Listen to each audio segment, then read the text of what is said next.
Welcome to the new section of Co-op Cast, the podcast where we will discuss cooperative and solo board games.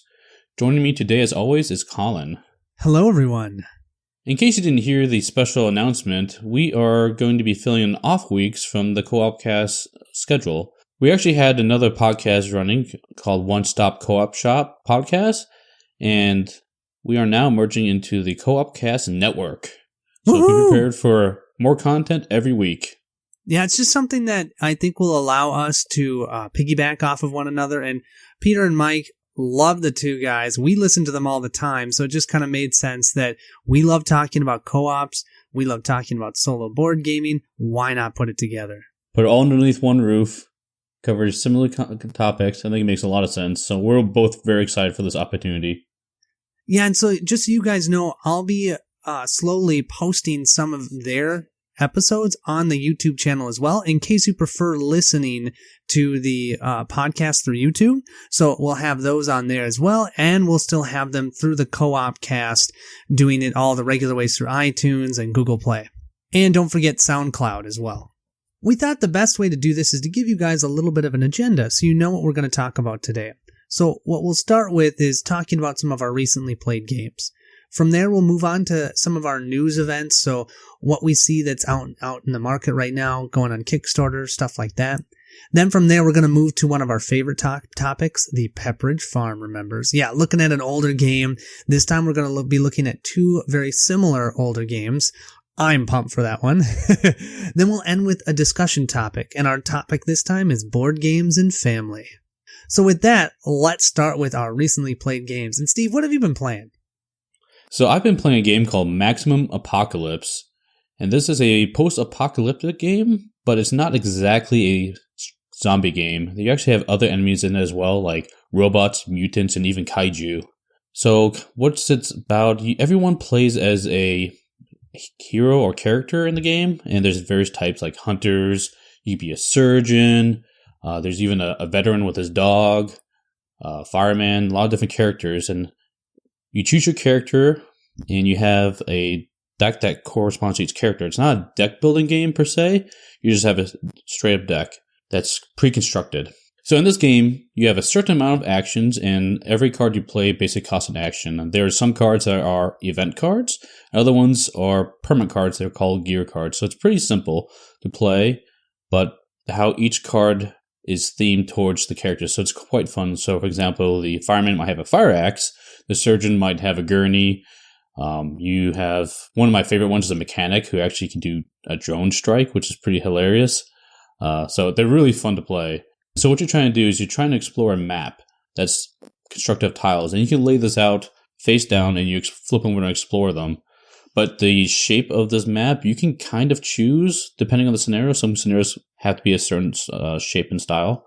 But you can change it up if you want a little bit of variety or even difficulty. And you're trying to do a goal in mind. So some of them might be like, hey, go to the police station, find the scientist, and escort him back to your van. Also, you need gas for your van. Or it might be something like, hey, go find a shelter, and you need to find food to stock up the shelter. So there's a bunch of post-apocalyptic themes.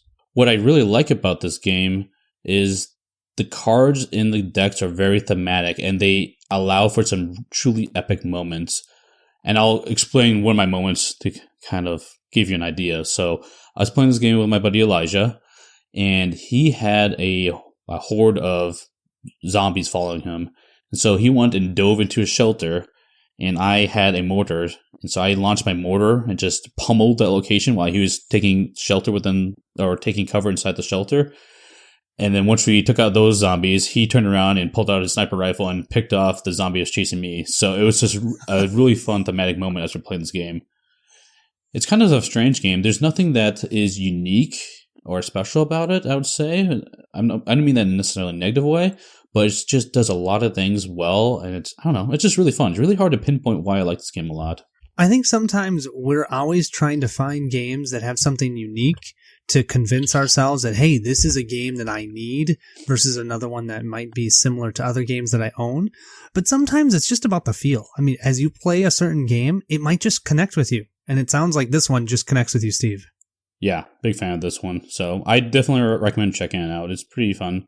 And there is going to be another expansion in the works. I don't know when's coming out, but something to keep an eye out for. Yeah, I actually own this one, which is funny because you're the one who's played it and you don't even own it, and I own it and I haven't even played it yet. So I'm excited to get that one to the table. It sounds fun. I'm never really been a person that loves the apocalypse theme, so I was a little bit wary, but actually Adam Smith from Rolling Solo, he has a playthrough of it on his channel. If you guys want to check that out to see kind of how the game plays, feel free. Yeah, I'll admit I'm not a fan of apocalyptic themes either, and this one really grabbed me, so it was fun. Cool, taking out those zombies. So, Colin, what have you been up to lately? Yeah, so the two games that I've really been digging deep into, and I'll say deep because the games are somewhat deep themselves, is Mage Knight and Star Trek Frontiers. So I played Mage Knight a good 6 or 8 months ago. I found it. One of my buddies, he taught it to me. Actually, he taught it to me through Skype, which, by the way, is an amazing way of playing that game. It works pretty well. But yeah, so I learned it initially there, but then I didn't pull it out for a while.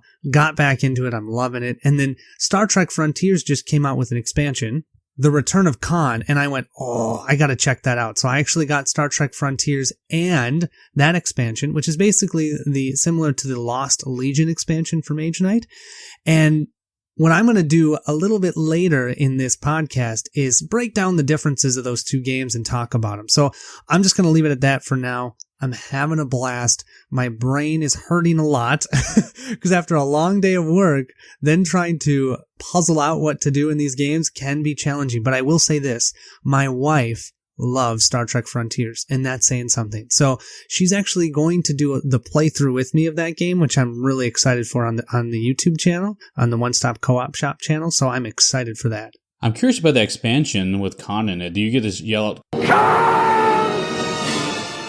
Yes, it actually has that in the rule book. It has that. It's awesome. Oh, I love it. Yeah, I would, a little spoiler. The theme is at least a little bit more there in the Star Trek Frontiers game than the Mage Knight game, and I do appreciate that for sure.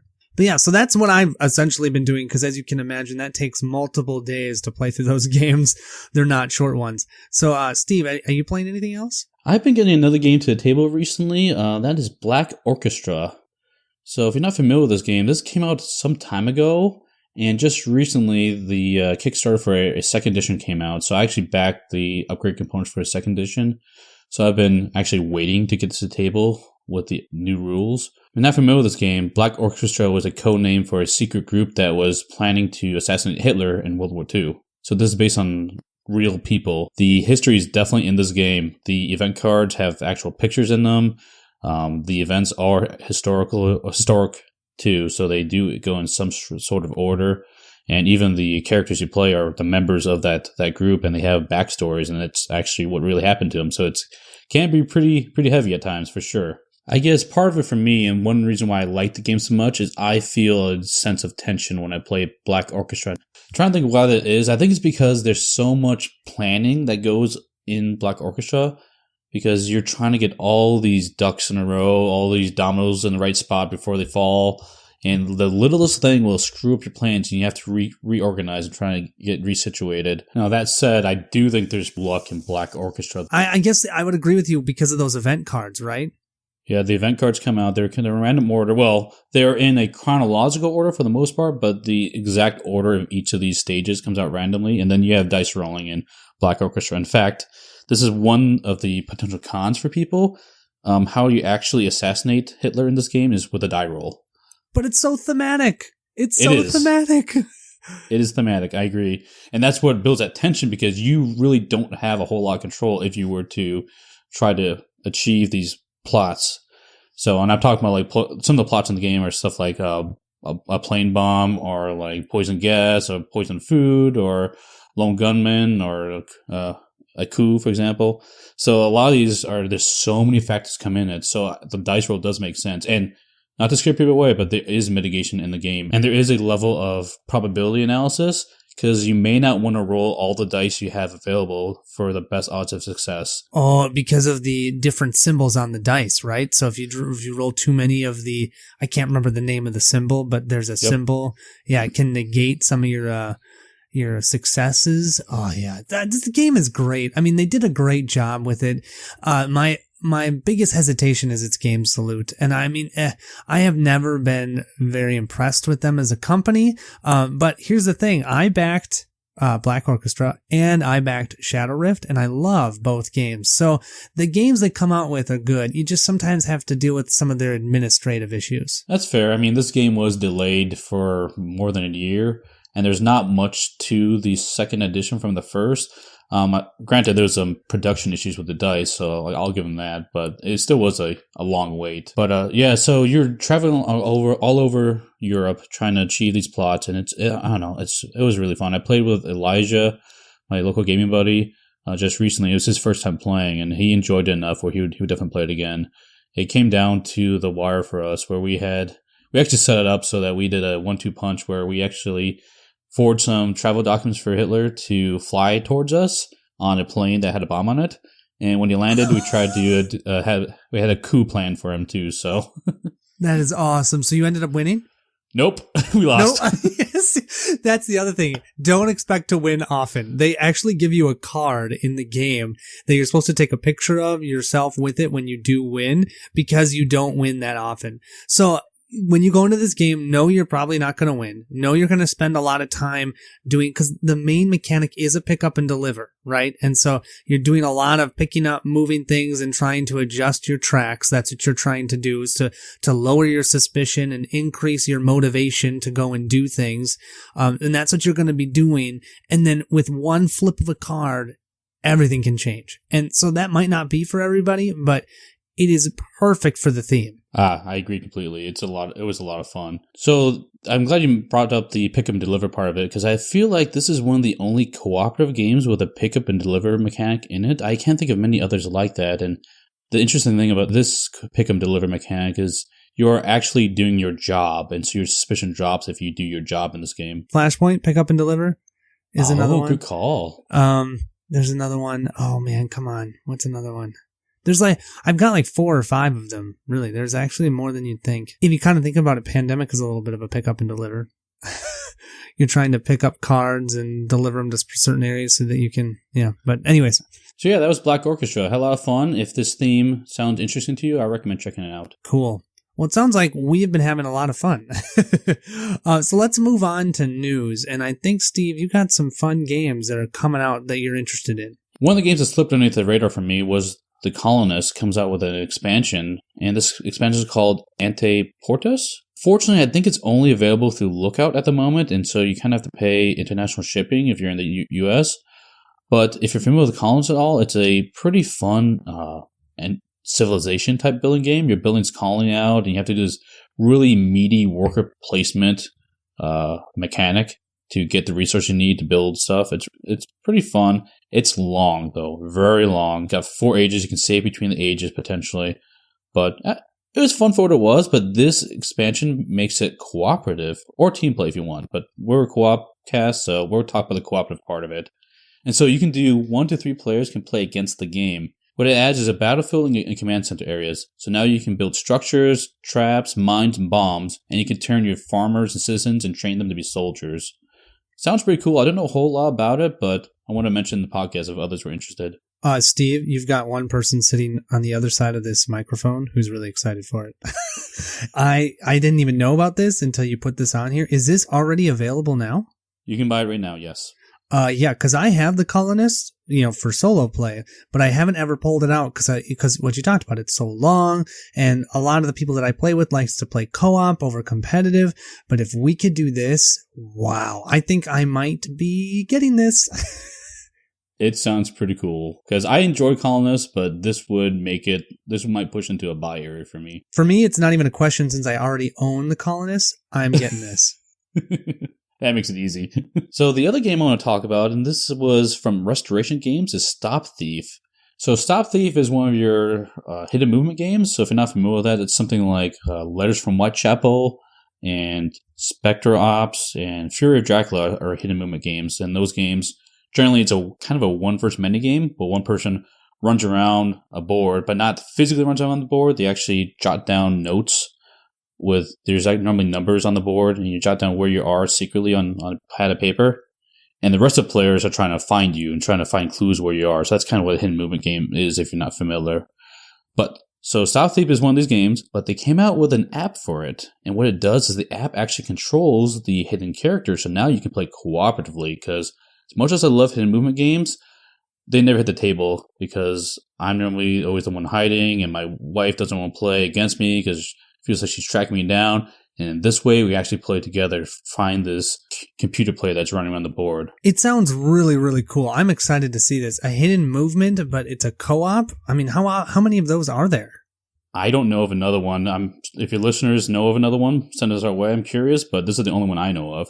And the other thing that's kind of cool about the app is not only will it give you clues of the locations, but also give you clues in the form of sound. So it might sound like, hey, this is kind of echoey, could be in the hallway of the museum, so it's kind of unique. Steve, you're making me spend more money. Stop it!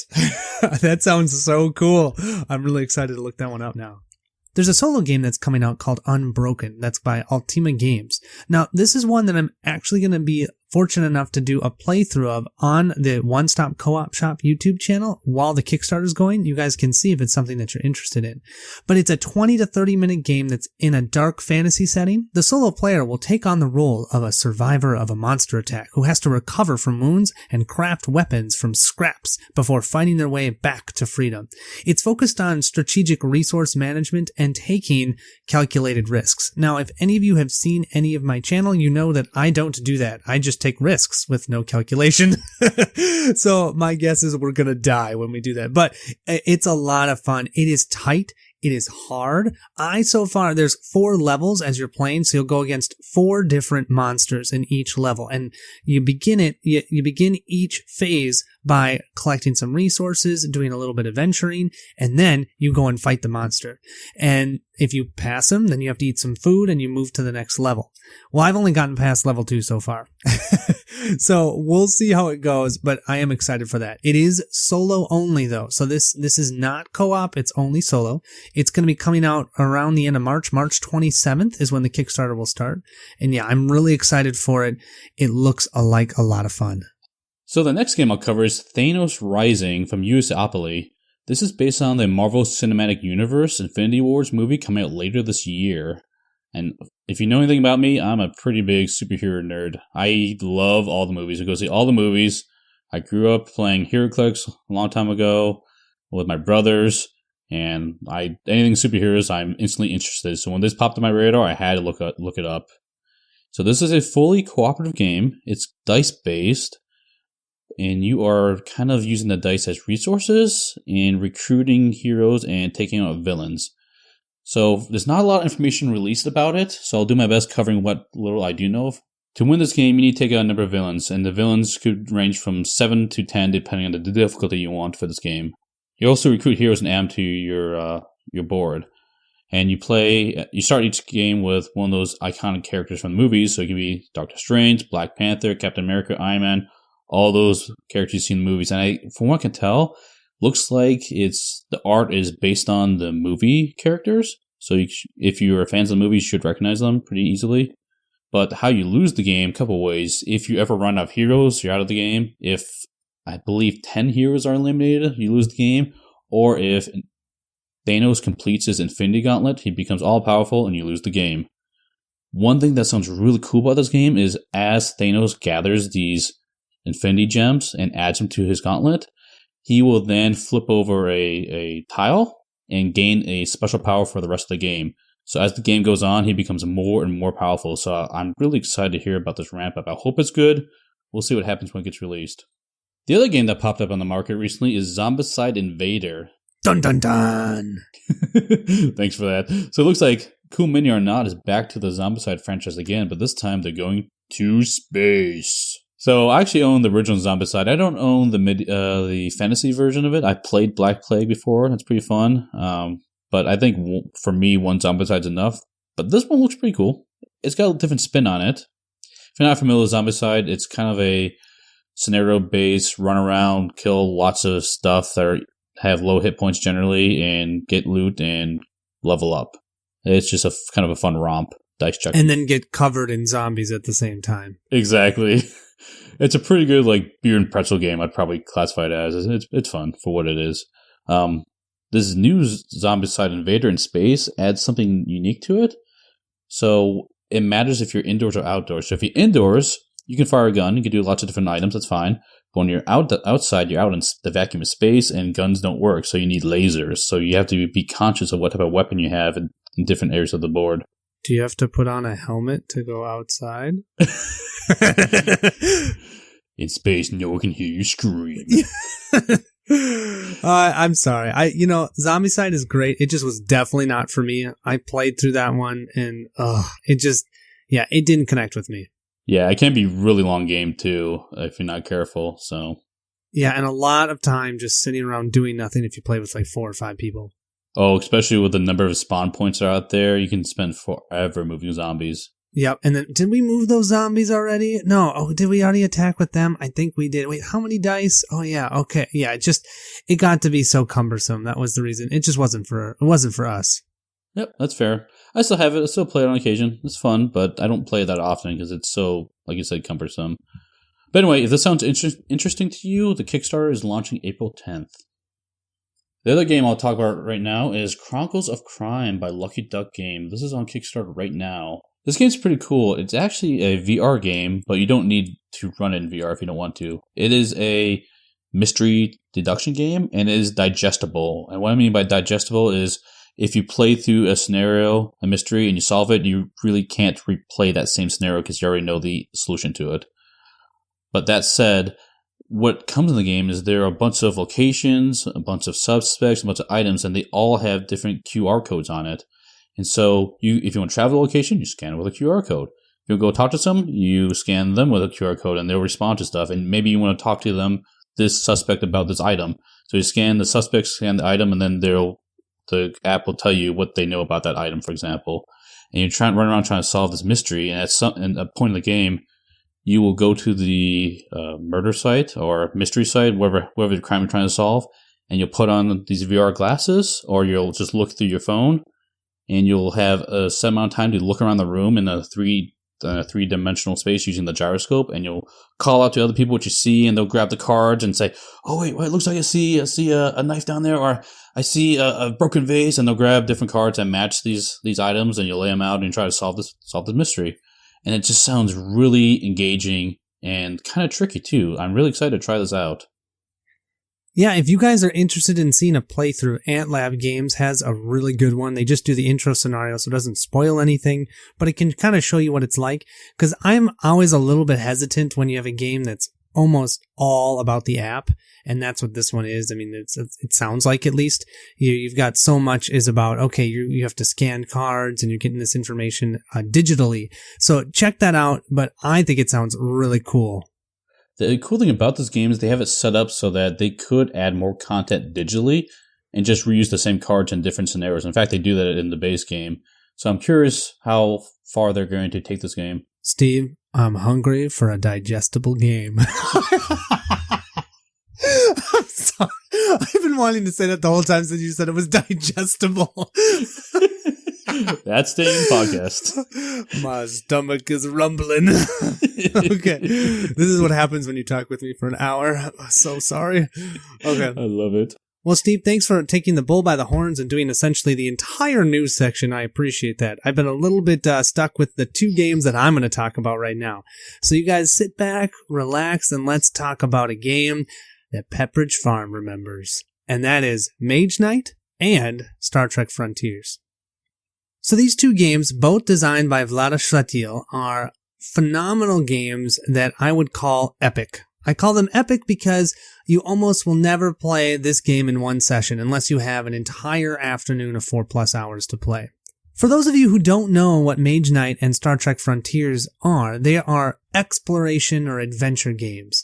But in the game, you'll either control a mage or one of the ships in Star Trek, and you'll be exploring either the outer space or a fantasy world. You'll be going exploring, revealing tiles, moving through specific lands, trying to conquer keeps or starship bases, and gain fame or experience so that you can then take on either, if you have the expansions, Voltaire and Khan, or just take out some Borg cubes, or Voltaire himself. The game focuses primarily on a hand management system where all of your actions are derived by cards in your hand, and you'll slowly build your deck of cards as you level up in experience or fame, but you'll also gain wounds, and those wounds also go to your deck and clog up your deck. I am currently running a solo playthrough of Mage Knight on the channel if you guys are interested.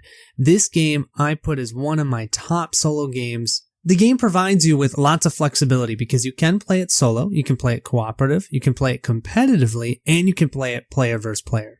The game focuses primarily on puzzly actions and deep exploration, and it is a hard game to win. And of course, one of my favorite mechanics, the hand management and multi-use cards. So now what I'd like to do is kind of jump into discussing the two games and how they're different enough and how they're similar and what I like about each one of them. So let's first start talking about Mage Knight. As Mage Knight is the older version of this Mage Knight system, Star Trek is a re-implementation of Mage Knight, and some would say it's better, some might say it's worse, but a lot of things are streamlined in the game. So that's what I'll talk about, some of those differences. So one of the big differences in Mage Knight that I personally like better is how movement works in the game. So in Star Trek, there's 3 different types of terrain, maybe 4, but in Mage Knight, there's 7 or 8 different types, and each one has a different move cost. And 2 of those will actually change their movement cost depending on if you're in the day phase or in the night phase. And I really like that because you have to be very strategic on where you end your movement for the day, at the end of the day and at the end of your evenings. You want to make sure that, hey, at the end of the evenings, you've gotten yourself through all the sand areas, because sand is a lot easier to move through at night. It's not as hot, so the movement is less. Versus during the day, you want to go through the forest, because the forest, it's easier to go through during the day. But at night, well, you can't see all those bushes that hit you in the face, so it's harder to walk through the forest at night. And I love that. It really helps you feel like you're in that land. Instead of with Star Trek, pretty much every empty space, which the majority of the board is empty spaces, is 2 movement. And I mean, that makes sense, right? It's thematically, you're in outer space. So, but you just have to spend a lot less time worrying about movement versus in Mage Knight. I spend a lot more time focusing, well, how am I going to get that extra 2 movement just to get to that right spot? The next thing to talk about is the day and night. In Mage Knight, you have day and night, but in Star Trek, you're in outer space. There is no day and night. So all movement and your tactics cards, everything, there's just one of that in Star Trek. Versus in Mage Knight, you've got a morning and a night phase, and you've got totally different tactic cards. You've got different mana that you can use during the night phase that you can't use during the day phase. And for Star Trek Frontiers, you can use any of the data tokens at any time. So I really like the day and night mechanic because once again, it just adds that extra step of strategic thinking that you have to do. One of the other things I really enjoy about Mage Knight is the fact that they have fortifications. So something that Star Trek decided to get rid of, and I think it was just for simplicity's sake, is that anytime that you're assaulting any sort of battle station in Star Trek, you can just attack them from an adjacent location and you can use long range, no problem. But in Mage Knight, places that have fortification, you cannot use range attack. That means you have to be able to shield their attack first before you go and attack them, or you have to have siege attack. And that's something that Star Trek Frontiers doesn't have at all. There is no siege attack. They're simply just long range attack or regular attack. Mage Knight has ranged attack and siege attack and regular attack. And so your siege attack can go through fortifications, but your ranged attack can't. Star Trek, you just have the long range attack, which can go through anything. You can take anything out with long range attack. And I personally actually like having the 3 different types of attack in Mage Knight because, once again, more strategy, more, do I want that card? That card provides siege attack. That means that when I siege that city, I can actually take out enemies before they attack me, which is essential in Mage Knight because you have to fully block in Mage Knight all of the enemies that are attacking you. And so if you can take them out first, before the block phase, it saves you so much. I just can't believe how much that can help you. So that siege attack is very strong in Mage Knight, but it also means it's harder to get. So certain cards have that siege attack. You want to get those cards. And I really like that. One of my favorite games in Mage Knight, I was the character you're playing now. What's that dragon's name again? Goldix. Goldix, yeah. I was him, and I think I got the teleportation card, and I wound up getting 2 siege catapults. So I was just teleporting around the world with siege catapults, taking out keeps and cities. It was pretty fun. Oh, that's awesome. And thematically, I got this fun picture in my head. It's like, boop, and just giant siege and engines right there. And then they chuck block these huge entire rocks, and then they just disappear. Bloop. Yep. Yeah. Oh, that's so cool. Yeah, and I mean, it's not that it's a problem. It makes it more streamlined for Star Trek, but I just like the differences with the siege and the range and the regular attack. But it does make it more complicated. And I don't know about you, Steve, but for me, the art and the minis themselves on Mage Knight just look awesome. The card art, the miniatures are painted. It looks fantastic. And you go to Star Trek and they look fine. They're painted, but they're ships. So they're all kind of painted the same color, that kind of gray color. They're really small miniatures on these really long stands to make them look like they're kind of flying, but they're a little bit more flimsy. I feel like when I'm playing Mage Knight and I've got that painted mini in my hand and I put it on the board, yeah, that's me. I'm Goldix right now. But when I'm playing Star Trek, it's like I'm somewhere inside of that little teeny tiny ship. I don't know where I am, but cool. So I like the minis and I like the art of Mage Knight just a little bit better.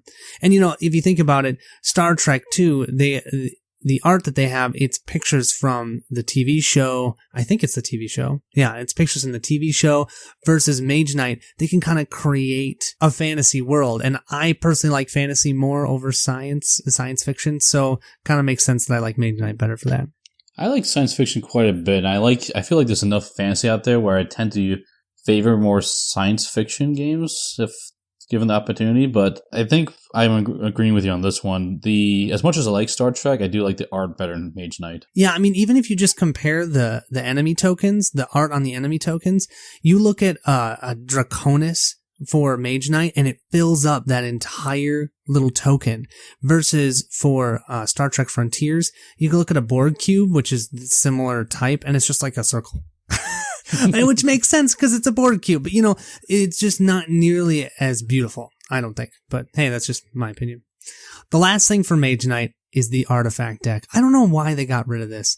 I love the artifact deck. When you get an artifact in Mage Knight and you draw that card and you use that superpower on the bottom side where you use it and then you lose it, but they're amazing, and you feel so epically awesome when you get them. I mean, the last time I played, I got the one that gave me an infinite amount of red monocrystals and an infinite amount of black monocrystals. And so I was like, spell, spell, spell, it was so much fun. And they got rid of that for Star Trek Frontiers. I think once again to streamline, and instead you just have the undiscoverable deck, which is fine, but I love the artifacts, and I miss that in Star Trek Frontiers. One thing that jumped out on me is the units in the game. In Mage Knight, they're kind of your generic fantasy units, and like I mentioned earlier in the podcast, I had multiple catapults. It didn't really matter to me. But for Star Trek, they have characters from the show, like I believe Data is one of them you can recruit. And in that game, I don't think there's anything that stops you from having multiple Datas, which thematically in Star Trek might make sense if you watch a show, but if you had like multiple Worfs, for example, doesn't really make sense. And so for that kind of, as much as I like the Star Trek theme and the sci-fi setting, that kind of broke the theme for me a little bit in that game. Yeah, that's kind of cool. I hadn't even thought about that, Steve. It's something for me since I've only watched the movie of Star Trek. I'm not really into the world. That didn't even cross my mind. So thanks for bringing that up. Yeah, it was one of my goals to watch every Star Trek episode out there, and it took me, I don't know how many years to do it. There's a ton out there, but eventually I did get through them all, so. You have watched all of them? Oh my gosh, that's amazing. That was my goal on Netflix. It took me, I don't know, like 5 years, I feel like, if not more. Wow. So, yep. It was fun, though. I enjoy them. Definitely Next Gen's my favorite, but we won't talk about Enterprise. I think what you're helping me with is I gotta watch those. I watched the movie from 2009 and I really liked it.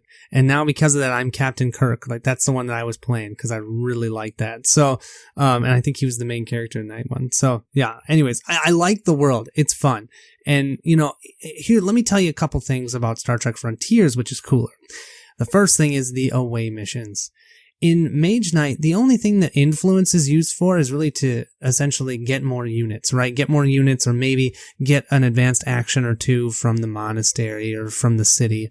But you have to use diplomacy in Star Trek Frontiers for these away missions, and you have to send your units down to the planet, try and convince these people, hey, we're not terrible people, we're just trying to help you, and if you do that, then you get your XP.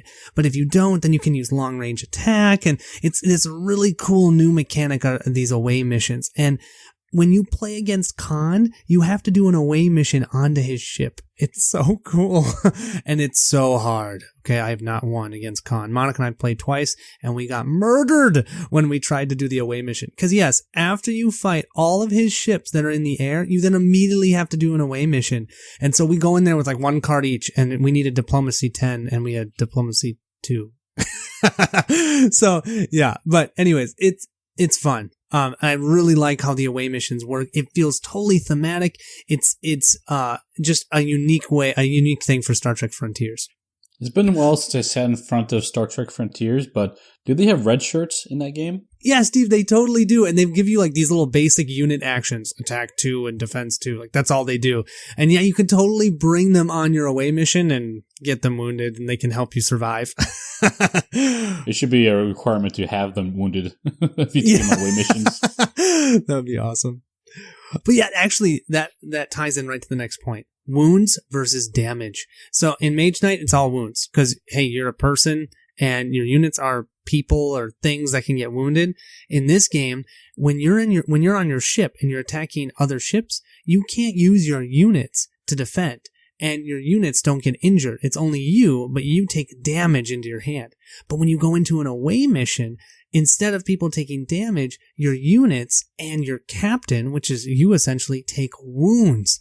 And so you have this heal mechanic and this repair mechanic. So instead of just having heal like you have in Mage Knight, you have 2 different types in Star Trek Frontiers.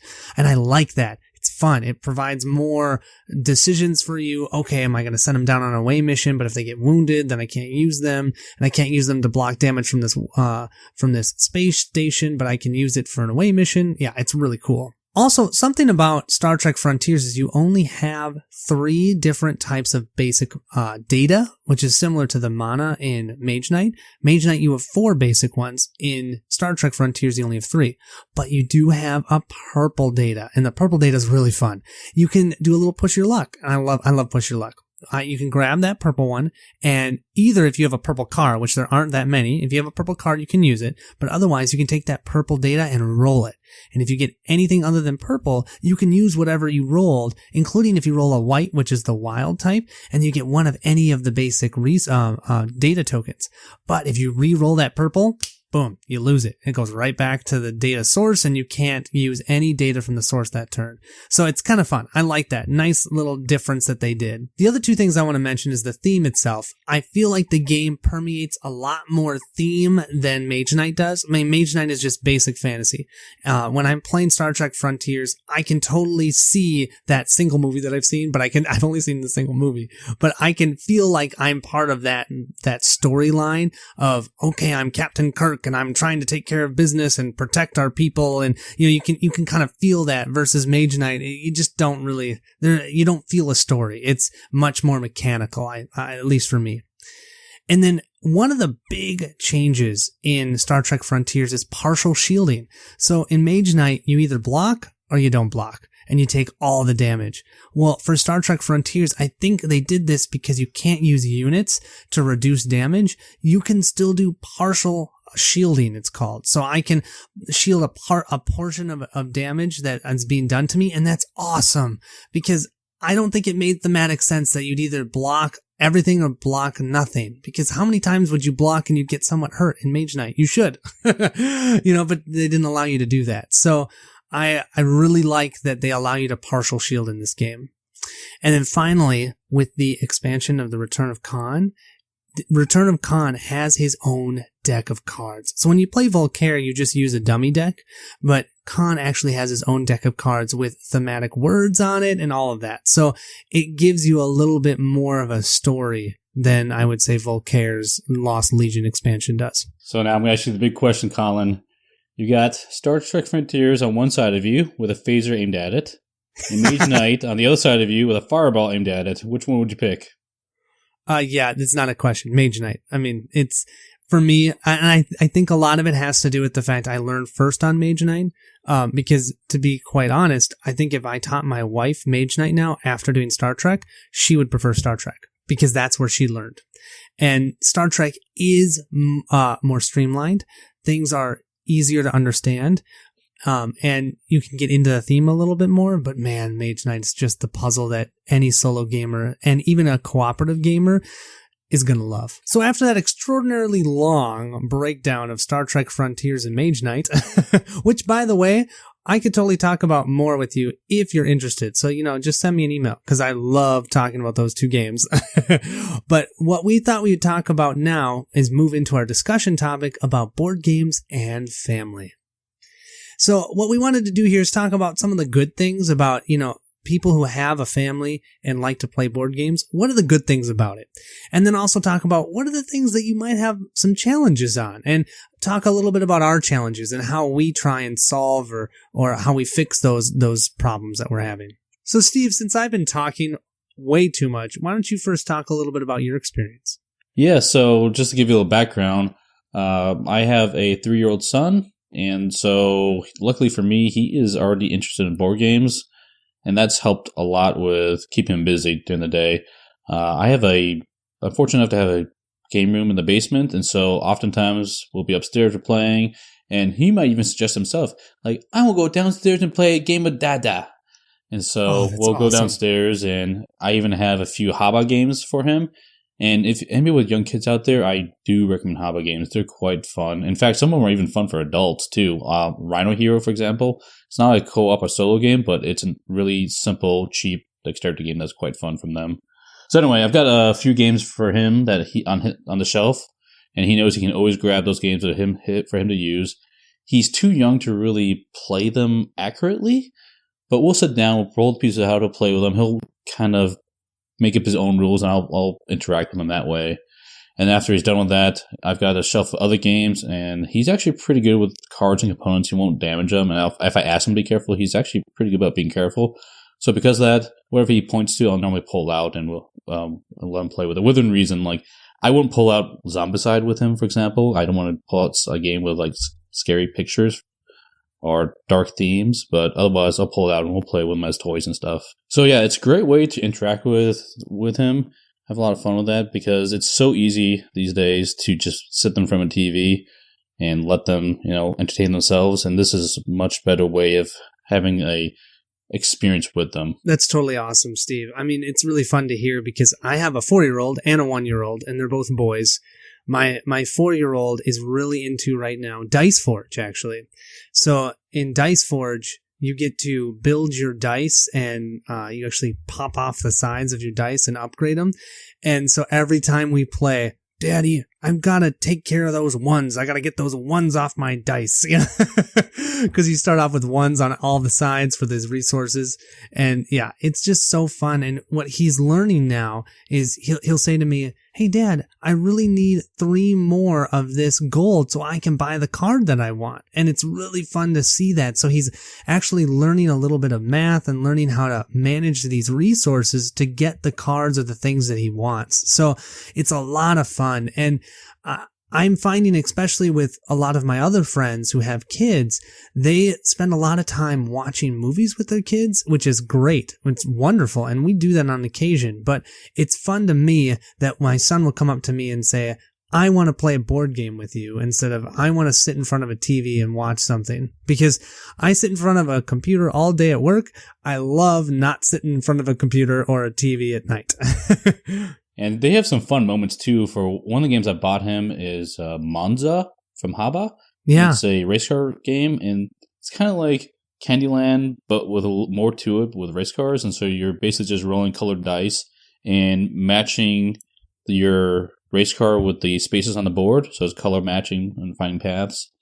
But for him, he has custom rules. So if you choose the green card, you need to roll green on the dice. If you choose blue card, you roll blue on the dice. And you just move to the next blue spot, next green spot. So that's his custom rules. And it's pretty funny because there's 6 dice in the game, and you roll them. And every once in a while, you won't roll your color. And he'll look at the dice, and he'll try to find the right color. And if he doesn't find it, he'll, like, find one of the dice and, like, delicately rotate it so your color's facing up and be like, I found it, yay! And clap his hands together and move your piece. So no matter what you roll, you always move with his version of the game. It's pretty funny. Oh, that's awesome. But the other good thing about playing games even at this young is he's learning turns and patience and sharing in this regard. Because like, okay, whose turn is it to play? It's my turn. Okay, cool. Now roll the dice, move your piece. Now whose turn is it? Mama's turn. And so that's been going well with us. In fact, if it's just the two of us, sometimes he'll say, well, it's my turn, Dad's turn, and where'd Mama go? Mama's turn next. And then we'll have to either get her downstairs to join us, or we'll put a piece out there for her if she's not available. So it's been fun. Wow, that is so much fun. I mean, the interaction, I find that it's such a great way to connect with your kids. It's something that you enjoy, and it's something that they can get into, and it's tactile, and you can just enjoy it together. It's wonderful. Now, with all of this, there are some things that are a bit of a challenge, at least for me. And that's, probably a lot having to do with what I try and do, since I'm always trying to play new games, and I'm always trying to get new games out onto the channel, and so I can be able to talk about them. I always feel like I never have enough time. And, with your kids, you want to spend the time with your kids, but you also want to spend that time trying to learn new games so you can play them on the channel and whatnot. So I always have a hard time not having enough time. The other thing is although our wives, I'm speaking for you, Steve, so make sure to correct me if I'm wrong, but both of our wives enjoy board games to an extent, but they don't love it as much as we do. True statement. Yeah, and so it's funny that we actually both had a good talk with our significant others recently about the fact that we need to find a little bit better balance between our hobby and other things that we need to take care of outside of work. And so make sure that when you are enjoying this hobby, that you make sure to give your wife some wife points, okay? I think Steve just recently mentioned he went to see 50 Shades of Grey with his wife. I did. Yep, I had to go watch that movie. That's what she requested because I was spending so much time playing board games and working on some of these hobby stuff, and I don't recommend the movie. Yeah, but that is something to do to make sure that you give your wife time and your kids the time if, you're trying to play some more strategic or in-depth games and you can't play something with your kids. So just try and do everything in moderation. Right, Steve? Right.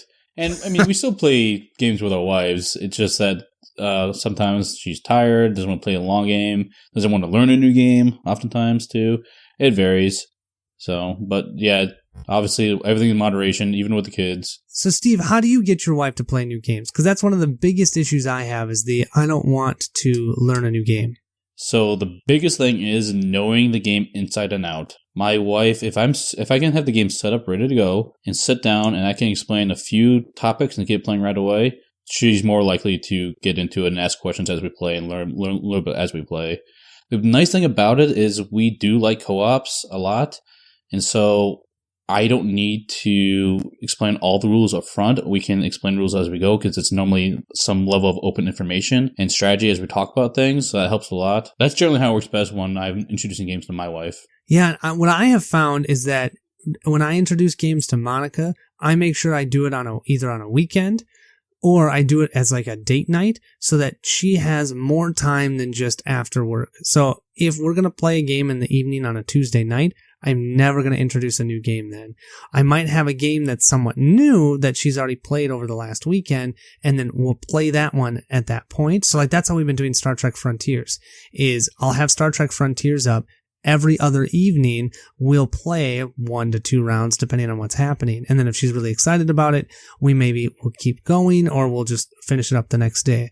But I find teaching new games, have it be a time that's not starting after 8:30 p.m. because our kids go to bed at 8:30 and I'm fine learning a game at 8:30. She's not. The other thing I found that helps is turning it into an event.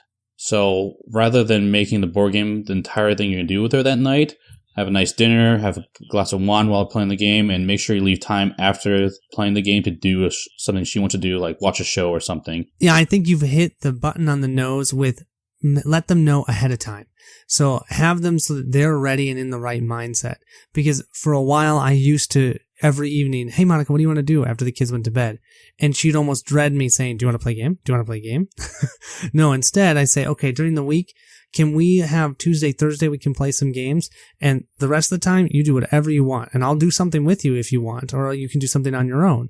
And so on Tuesday and Thursday, she knows that we're going to play a game, and she knows that up front. And it's so nice because then I'm not asking her, do you want to play a game? Do you want to play a game? So I'm not bugging her. And I know that we are still going to play. We'll just have specific times set up. Hopefully this was helpful for you guys. We were just trying to give you some ideas of how to get your family into board gaming, because it's awesome. And as they say, the family that plays together stays together. And with that, I think we have talked your ear off long enough. I hope you guys enjoyed this. Please let us know if you have any other discussion topics. Feel free to reach out to us at mvpboardgames@gmail.com or onestopcoopshop@gmail.com, and we'll do our best to get those discussion topics up. And let us know what you think of this new merger we're having and any other thoughts you have. I'm really curious what you guys think. Thank you all so much for listening, and we'll see you at the next stop. Delete everything. Delete everything. Delete everything. Now I'm adding this at the end of the podcast. Oh, that's amazing. Okay. Or challenges, because they're not problems, they're just challenges, and we grow stronger by solving them. Oh God, take that out. Oh my God. I'm so sorry. We've been doing this too damn long. Okay.